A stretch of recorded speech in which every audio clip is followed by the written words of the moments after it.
mitikoye oisen. Aho mitikoye oisen. Jai Bhagwan. Namaste. House, house. Oos. Oos. Oos. Welcome home, my family, my brothers, my sisters. Let us all gather around, hold hands, form a union, a reminder of us and our harmony and how much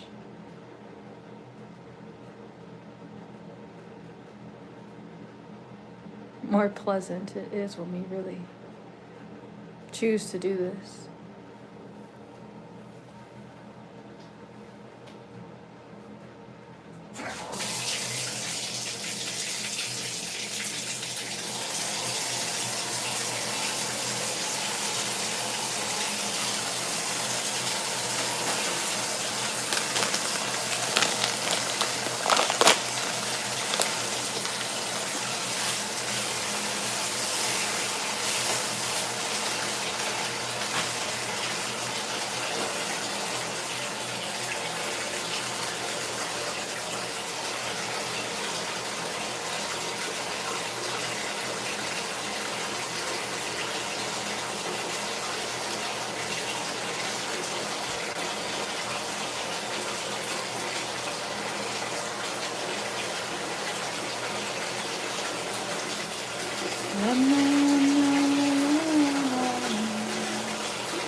Let us fill up and be around. It's very, very warm.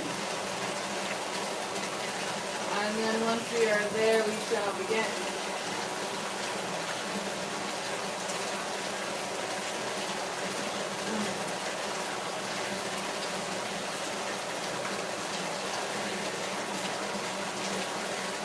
So this is going to be the first time I've ever read this entire story. And it's come for me many, many times. You could say the hound of heaven has been hounding me, calling me.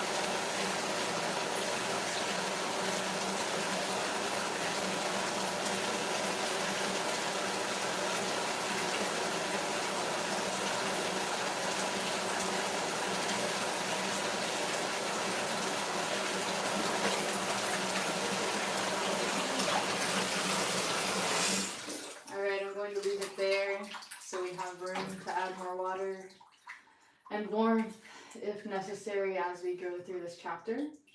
We're reading from this kid's devotional, and inside of it I'm reading the story of Jonah, and the story opens up, bear with me as I attempt to remember how I have been taught today the appropriate way of saying the name. Okay. God tells Jonah to go to the city of Nineveh. God wants Jonah to tell the people there to stop doing bad things. But Jonah tries to run away from God. He jumps onto a boat. During the storm, Jonah is tossed into the sea. A huge fish swallows him. After 3 days, the fish spits Jonah out onto the land. God asked Jonah to go to Nineveh one more time. This is the time Jonah obeys. So it opens up with Jonah runs away from the Lord. Go ahead and give a thumbs up if you can relate. My personal testimony in correlation to this at this time is how I have recently noticed my relationships with other people and how they reflect an identical representation of how I am feeling towards my Creator. Am I pushing God's love away and not letting Him hold me and be with me and, stand under? Am I saying I can do this on my own? Or the other way, am I saying, God, you're not good enough for me? There's so many different parameters of this infinite truth. If you shall choose to look at your own path, or maybe others are easier to have a representation of truth or story, His story, the testimony I'm only sharing from my personal experience again, of how I have personally noticed the transgressions or just the similarities or the indifferences of misunderstanding and just human error and natural correction and all these natural laws. So again, excuse me for my personal testimony and allow me to return to the story. A message from the Lord came to Jonah. He was the son of Amittai. The Lord said, "Go to the great city of Nineveh. Preach against it. The sins of its people have come to my attention." But Jonah ran away from the Lord. He headed for Tarshish. So he went down to the port of Joppa. There he found a ship that was going to Tarshish. He paid the fare and went on board. Then he sailed for Tarshish. He was running away from the Lord, but the Lord sent a strong wind over the Mediterranean Sea. A windstorm came up. It was so wild that the ship was in danger of breaking apart. All the sailors were afraid. Each one cried out to his own God for help.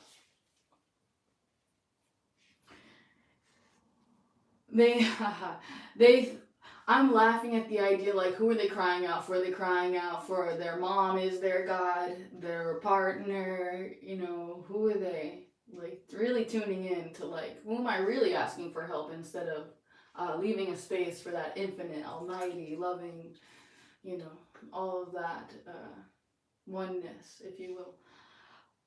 They threw the ship's contents into the sea. They were trying to make the ship lighter. But Jonah had gone below deck. There he lay down and fell into a deep sleep. The captain went down to him and said, "How can you sleep?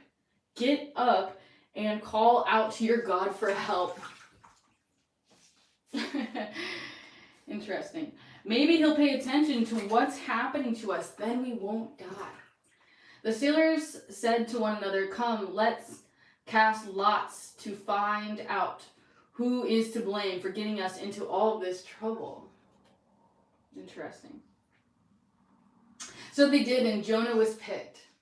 They asked him, "What terrible things have you done to bring all of this trouble on us?"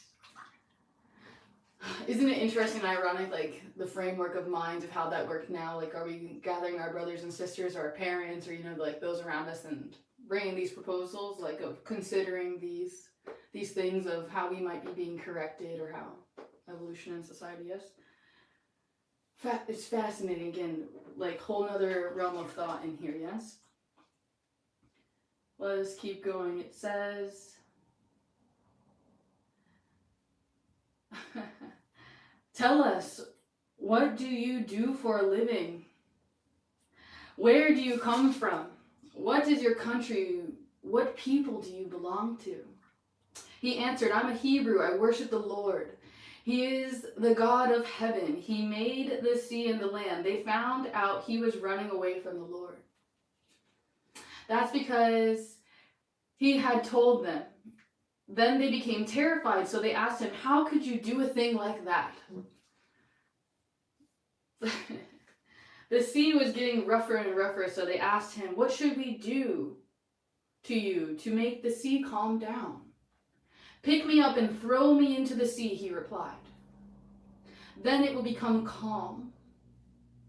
I know it's my fault that this terrible storm has come on you." Instead of doing what he said, the men did their best to row back to the land, but they couldn't. The sea got even rougher than before. Then they cried out to the Lord. They prayed, "Lord, please don't let us die for taking this man's life.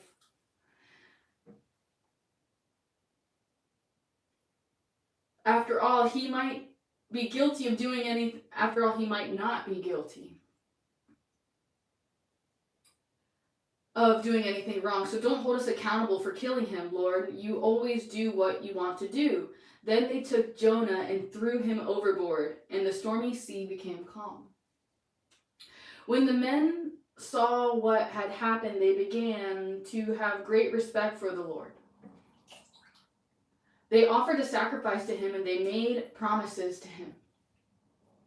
But the Lord sent a huge fish to swallow Jonah, and Jonah was inside the fish for 3 days and 3 nights.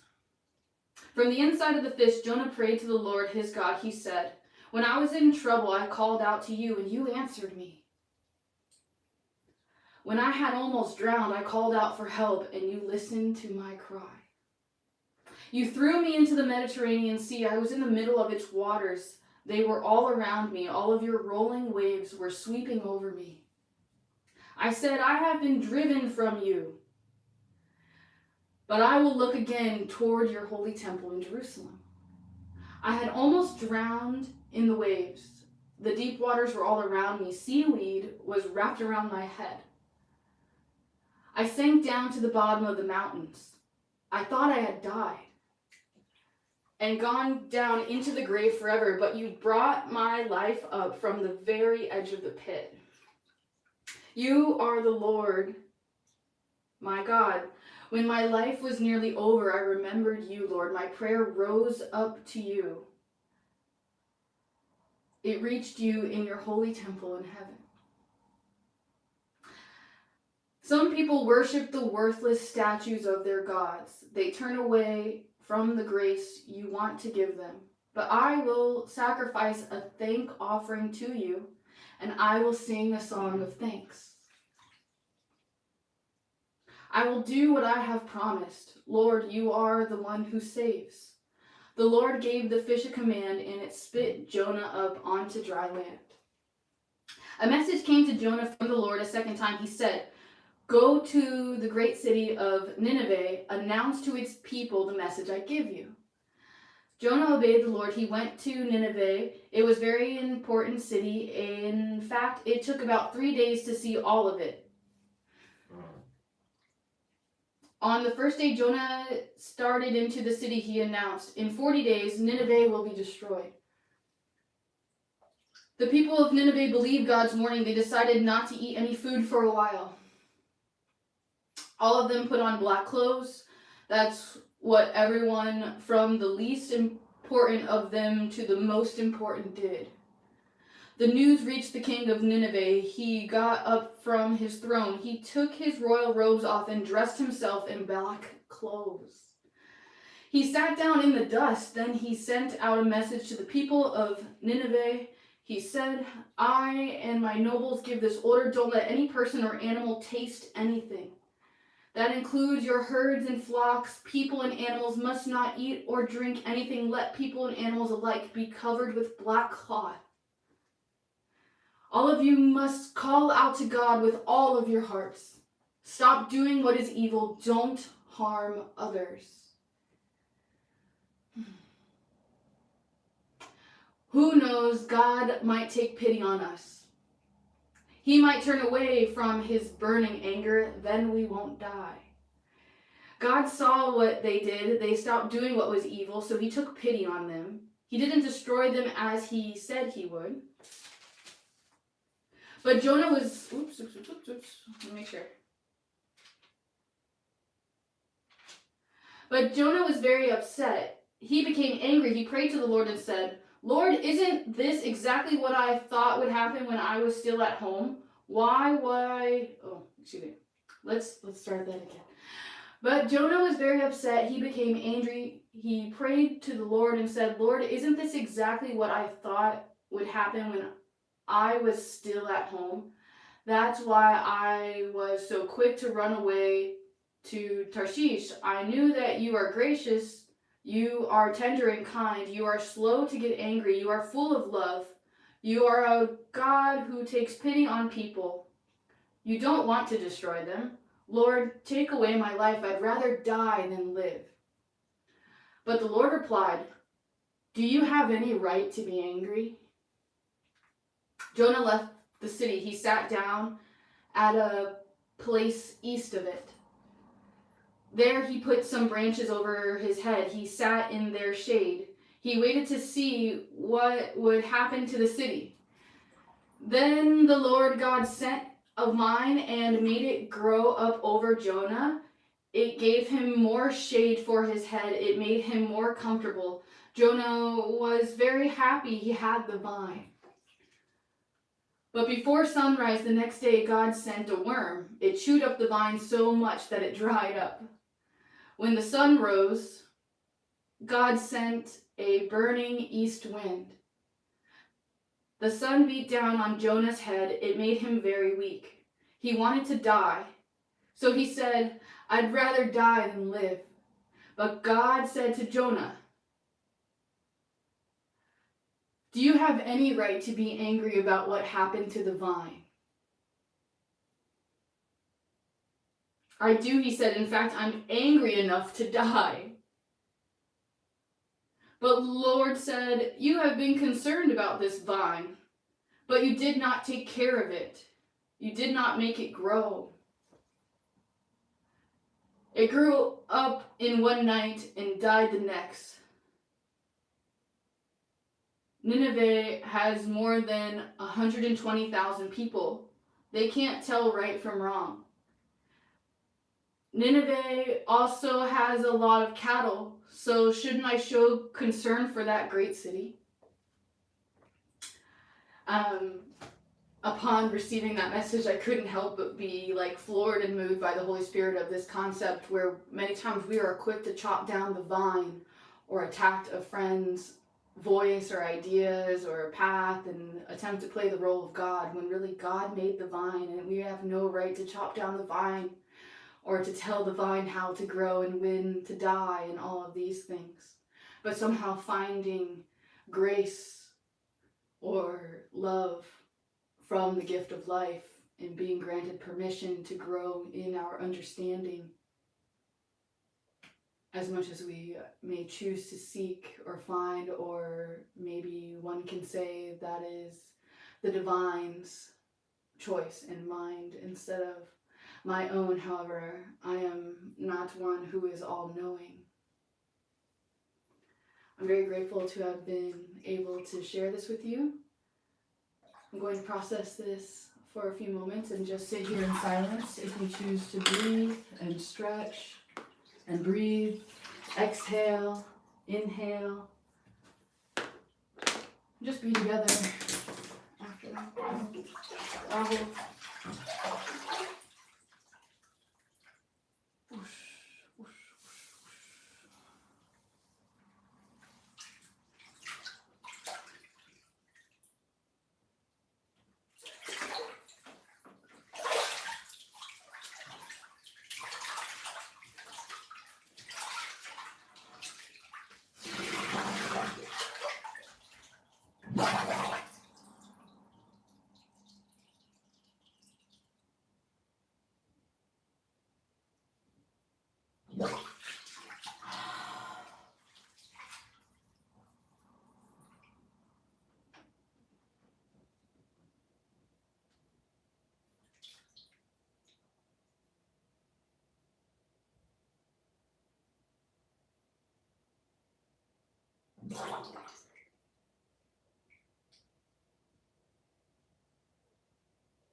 Delicioso aqua. Aqua delicioso. Bendita.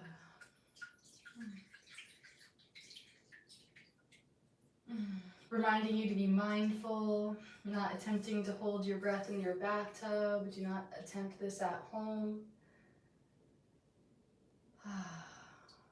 Giving yourself permission to maybe practice above the water, being mindful of shallow water blackout. Do not be ignorant and afraid of being educated. Shallow water blackout. For those who love the water, please remember your sister telling you these things now. Aho. Ho'oponopono. Ho'oponopono, my brothers and sisters, my family. Ho'oponopono to me. Ho'oponopono to Creator. Aho.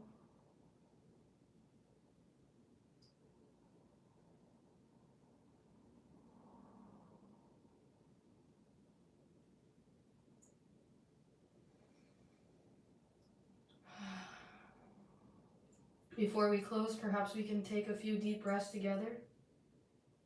Consciously focusing on your breath. Noticing if God is being funny, testing you, making sounds, interference.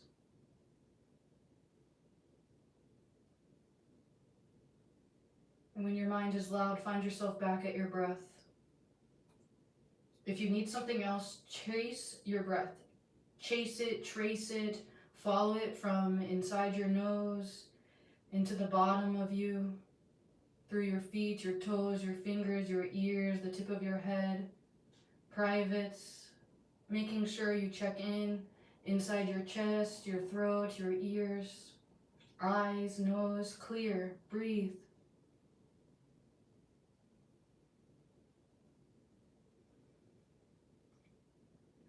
Notice and see what you find. If you notice tension, breathe into this area.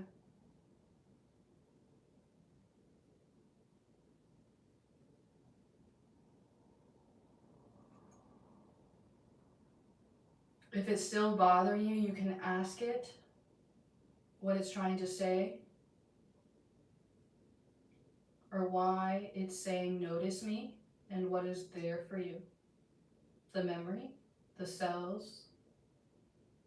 The shift will change with focus, intention, dedication, commitment. Remember your breath. Taking in as much oxygen as you can. Expansion, exhaling, making space for greater.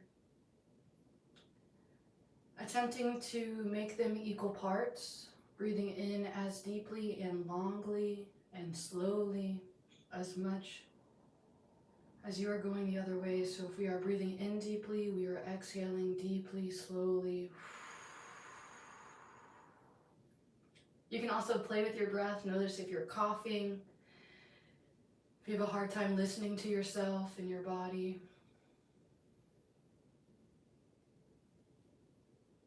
If no one else will listen, then why won't you? Be still. Focus on your breath and listen. If there's a lot of pressure in an area, you can consciously use your exhales to push away.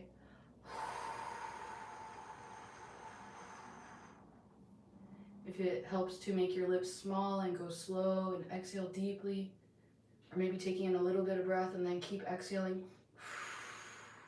It's going to feel good, so make sure to just listen to your body's natural rhythms. And just notice these edges where there's resistance. Maybe you can't give yourself permission to do a horse breath, which is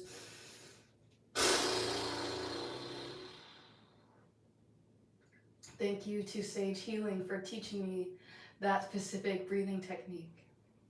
Dana, thank you. Horse breath definitely helps me move energy, especially things that need to shift and I'm kind of stuck and I just need to accept and get silly. Perhaps you have a lot of fire and you need to let out your inner dragon or your inner monster, as Jordan Peterson has named this identification of shadow self. Whoosh, whoosh. listening to your mouth, giving yourself permission to make noise as you move through these breaths. It really does help to close your eyes and kind of identify the subtle structures inside yourself instead of being so hyper-stimulated by the external world. When we turn our attention inward and drop into this stillness, it is called pratyahara. Withdrawal of the senses, no smelling, no tasting, no hearing, no seeing, no speaking. Witness, non-judgment, affectionately curious. And in this stillness inside you, you will notice that you are timeless, you are ageless, you are genderless. It has no form. It has no place. It is this eternal nature of the symbiotic relationship of us cells with the larger cells and the smaller cells in all microorganisms. ACTG for those scientific minds who seek proof. All tigers are giant cats. The DNA secret, how we are related to plants and animals. Shrews. It's possible your Creator has made you close to your familiars, showing you love in this very personal, affectionate way.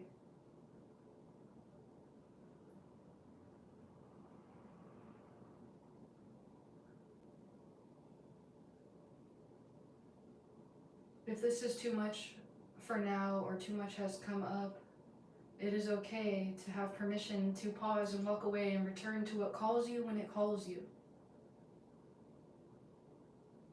Because sometimes it is too much to process everything that is inside, which is why we are so busy, distracted, entertained, seeking, hungry, thirsty.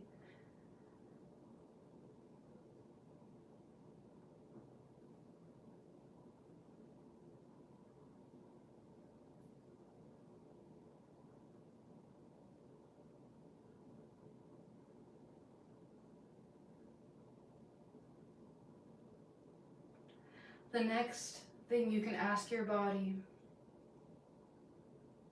is there anything else?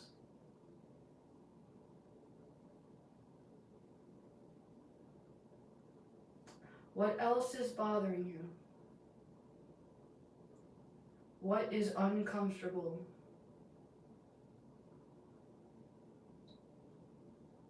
Attempt to not hide or ignore. Or simply notice that you are in this resistant mode of being unaffectionate to these concepts and ideas at this time.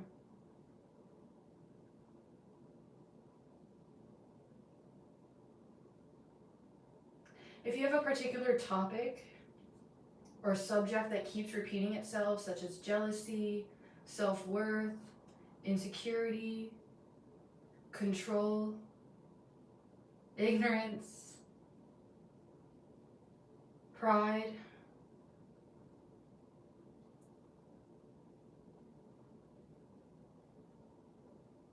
if we are serious and we ask,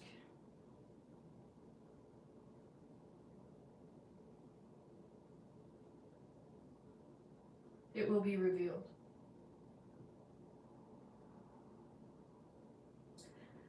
However, many times our own mind is so loud and we think that we know how life works and how we think it should work and how we think it already is, when really we are not all-knowing and all-infinite. We are creatures. Some may define us as animals or organisms working within a network that are only 6 degrees from separation.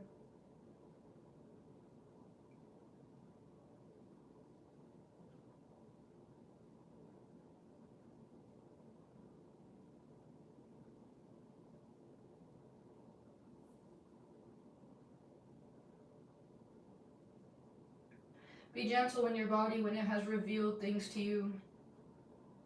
When things get too much, bring your attention back to your breath just for a few moments to just kind of get in touch with all the internal surroundings, not just the external input that you are constantly processing and choosing to commit and come into contact or battle or interface with, when it is a choice to be more reflective.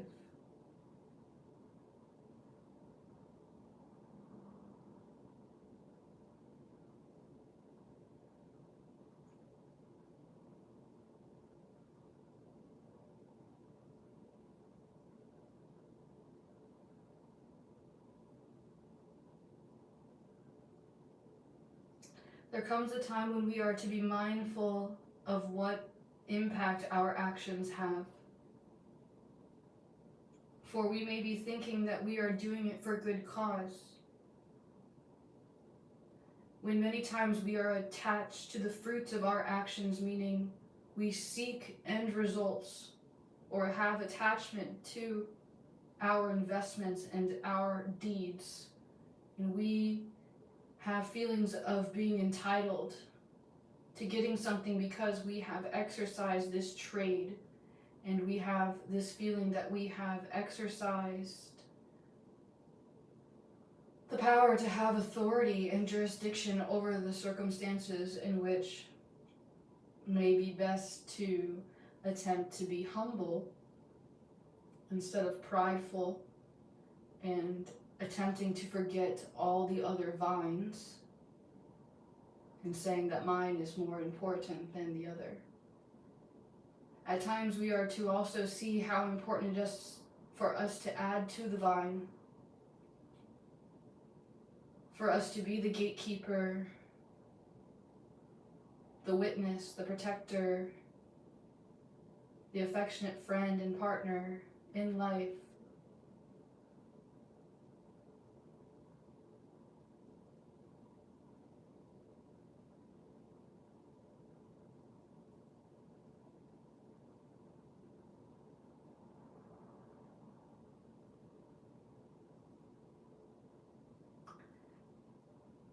It's the substance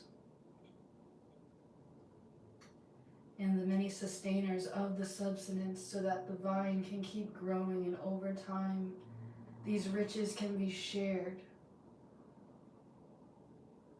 These truly priceless riches of the power of love, of caring for another,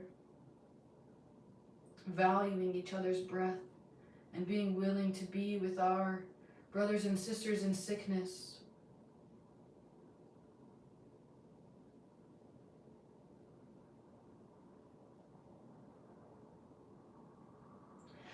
I've recently come across a verse that has been impressed upon my mind, and it came to my mind yesterday, and today in my private prayer time I have opened up the book, and inside I have landed exactly on the line in the book of Proverbs where it mentions this exact teaching. I had begun thinking about individuals who are homeless and living in their vehicles, and who are really struggling with addiction, drugs, and just all the different struggles of life, of not having sometimes good parents or horrible abuse by other people. And I started to think about how when we are personally asked by someone, hey, can you loan me $5? Can you help me get something to eat? Can you help me get clean? Can you help me take a shower? Can you provide some warmth? Can you listen to me and my problems? I feel like God's not listening. I'm having lack of faith. And the proverb says basically any person that asks you of anything, never deny them. If they ask for your t-shirt, I'm not sure if that the t-shirt part is actually in Proverbs. However, there's another part of the book where it's very specific of mentioning to give the shirt off your back if that's what they ask. And if you have that you give, and do not say to them to come back tomorrow and to deny them, but to see your power and your authority and how you have been used as an instrument of proof of God's never-ending giving and love and mercy and acceptance. So these thoughts, it led to these ideas that, like, questioning society and past timings, if there was ever a time where the churches or the people of the community really gave shelter and attention to those who are asking for help, instead of turning away as we have done and ignored and let people go through their struggles on their own. Yes, it's true that they have free will, that we can grant the door if they choose to come to us, and also granting them that freedom of choice and loving expression to just be themselves, instead of, everyone else telling them what is right or wrong, or how to live their life and how to be a person, and say that they know what that person's going through and all those things. So I started imagining, all those who, even sometimes in our personal relationships, or maybe even with ourselves, sometimes those messages are portrayed for us not to give to those in need, because they may use these proceeds for things that we do not support. But God's love is not conditional, or you could say merciless, or like maybe that's the wrong word. However, the important part here is, again, loving so much that we give each other freedom, complete freedom. And it's a choice for each person to honor their word.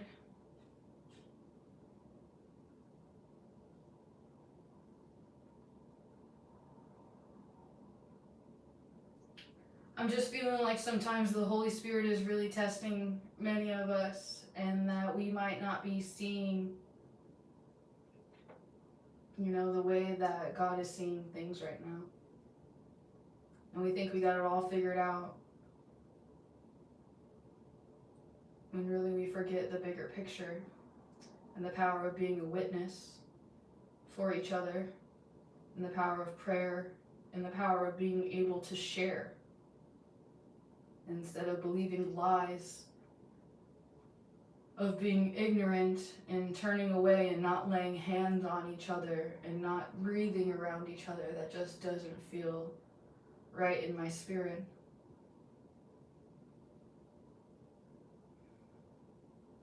I have trust and knowing in the fact that we are all, whether we are seeing it right now or not, we are all breathing together in this moment, sharing same one breath, same oxygen.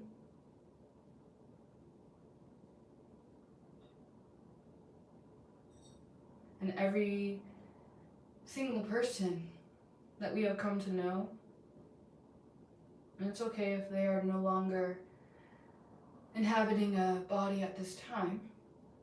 It's a matter of principle of our fellowship and our ability to respond to each other, to look over each other, to provide counsel, affection, nurturance, motivation.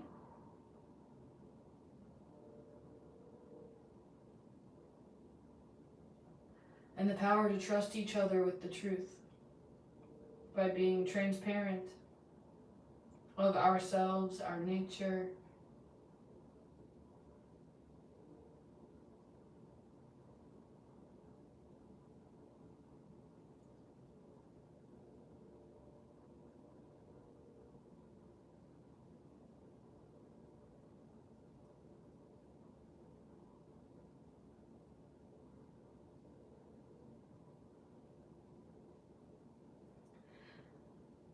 Before closing, I'd like to say, anytime you find yourself thinking of me, please do take time to get quiet and say a prayer.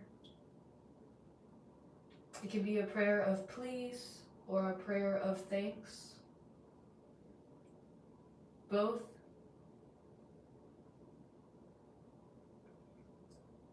And then also, of course, not just praying for me, praying for all.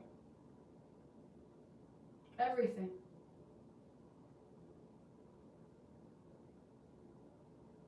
May we be happy.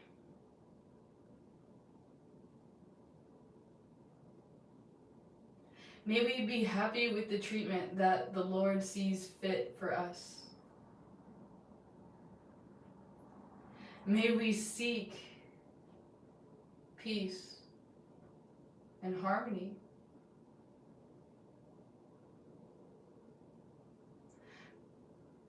May we have trust and hope in humanity and our future. May we have success and great health, that abundance that no money can buy, that can only come from you, Lord. May we be free from suffering, from the attachments of our own mind and our seeking to control, and have reward for our actions. May we find freedom from ourselves so that we can be free of our own suffering. Because when we are in our own suffering, we cannot see each other's, for we are too busy within our own suffering.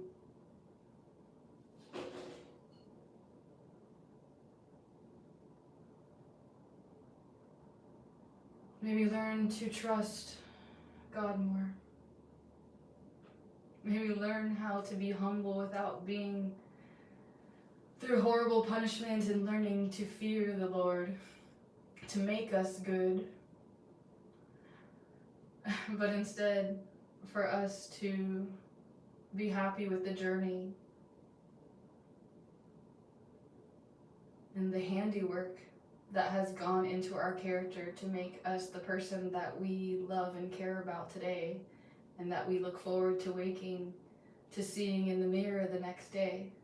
May we see the seeds that we can plant today, that ourselves of tomorrow can look back and say thank you, and that all of Earth's inhabitants can see the fruits of our labors, that we're divine inspiration from the love of our Creator, and the skills and talents and unique handiwork that has been given to each of us. Shall we choose to be busy in our business to serve you, to serve our brothers, our sisters, the whole, instead of being so selfish and in identification and judgment and separation and illusion. May we remember who we truly are. May we surrender and no longer be a slave to fear.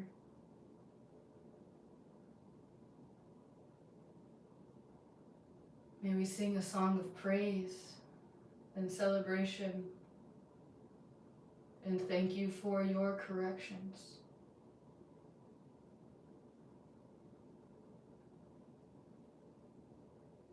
God bless you. Bless you, Lord, for bringing these clear understandings to my heart. Thank you for the companionship and the respect and adoration and never-ending affection that has graced my feet and my path, that I have been so cherished and lucky and special to walk with all of my brethren on earth. Should I mention my sisterhood and said as well, perhaps we cannot get so focused on those aspects, again remembering that genderless, timeless, changeless form, that stillness, that I am presence, as many have come to know. Oh, thank you, thank you, thank you, thank you. Thank you for my life, thank you for my life, thank you for my life. I am Waihiki. Thank you for my life, thank you for my life. I am Waihiki. Thank you for my life, thank you for my life, thank you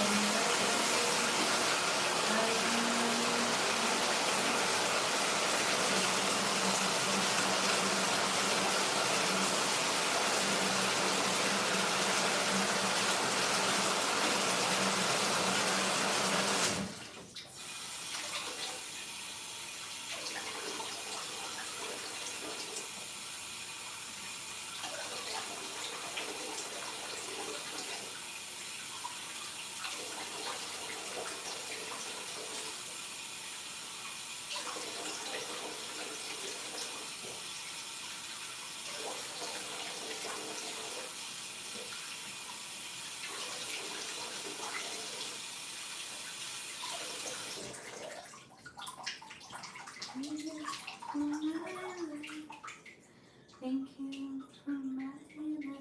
Thank you for my life. My life.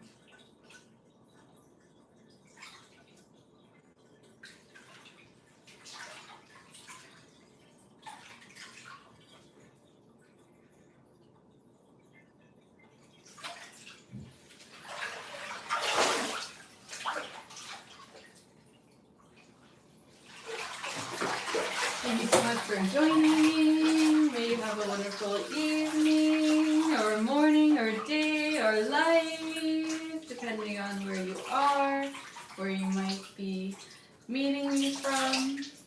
Maybe somewhere in the middle, or across the world, or right in the center of your heart. Thank you so much. Ho'oponopono. Jarvagwan.